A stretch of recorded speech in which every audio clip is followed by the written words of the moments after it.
Senator Bob Menendez of New Jersey, he introduced the comprehensive immigration bill today. A reminder, 60 votes are needed to pass this legislation. And Senator, you know that better than I do. 60 votes for this bill as it is seems unlikely. It makes huge changes to immigration law. It expands worker visas so more non-Americans can come to work in the United States. It all but erases restrictions on family-based immigration. It doesn't focus all that much comparatively on border security.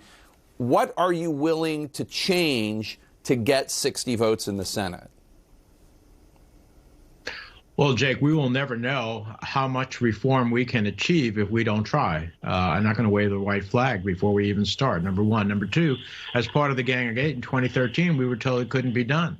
We ended up with 68 votes in the United States Senate at the time to pass comprehensive immigration reform. Unfortunately, Speaker Boehner and the Republicans in the House never gave it a vote, so it didn't see the light of day. Otherwise, we wouldn't be talking about this subject today. It would have been done. So I think that the question is, we want to see robust reform. This legislation is a vision of what ultimately we would like to see immigration reform be like. But we want to see robust reform. So we will look at every single avenue in order to achieve as much as we can. So some of that may be freestanding legislation on the floor.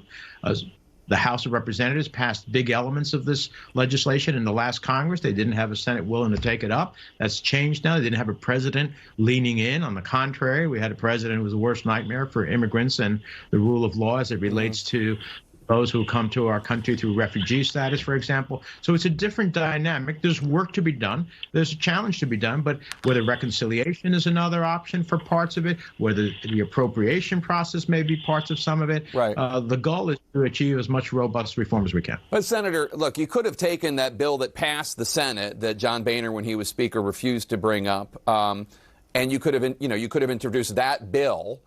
Which is a compromise legislation that was hammered out between Democrats and Republicans, but you're not. You guys are doing a different approach. You're offering this very progressive legislation. What do you say to someone who says that this bill that you introduced today seems more designed for a campaign ad to win votes of Latino voters and others than serious legislation that has a chance of getting 60 votes? Well, Jake, I would just say, look, after being in Congress between the House and the Senate for nearly 3 decades, it would be a bad strategy for me to start negotiating on a previously negotiated, piece of legislation. Times have changed. We have different dynamics. And this bill actually has, I've talked to some of my Republican colleagues in the Senate. Some of them come from big ag states. They'd like to see the farm worker provisions taken care of. Others come from large meat packing or poultry plants. They want to see those elements taken care of. Others come from high-tech states, and they want to see the visas as it relates to high-tech and making sure that the best and brightest we have studying at our universities can ultimately stay here and be part of the innovation for America.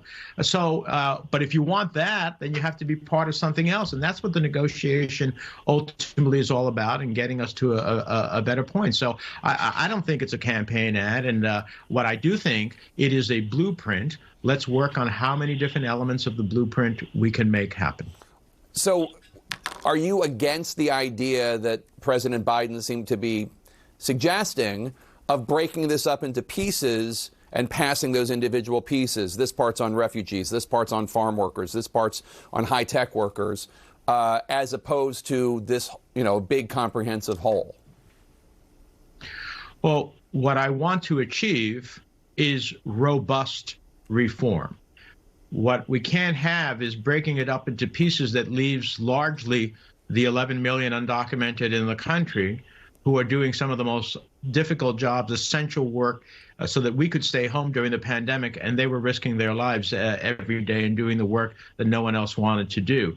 So the question is, for me, less about process and more about what guarantees us significant elements of that 11 million and the other elements of immigration reform. Look, we want to have border security, but we think that technology, in addition to everything that's already been done, we have more border patrol than we've ever had. We spend more on border patrol than we do in all of the other federal law enforcement entities combined. So it's time to take a new look at how do we ensure the border. For example, drugs coming into the country, they come through legal ports of entry. We just don't have the screening and scanning capacity necessary. That's something that we address in this bill. So it's just a new look on how we deal with an old problem. And I think that when people take a look at it, some of our colleagues who are concerned about different elements of the economies and the states they represent, they would find some common cause in this. All right, Democratic Senator Bob Menendez of New Jersey,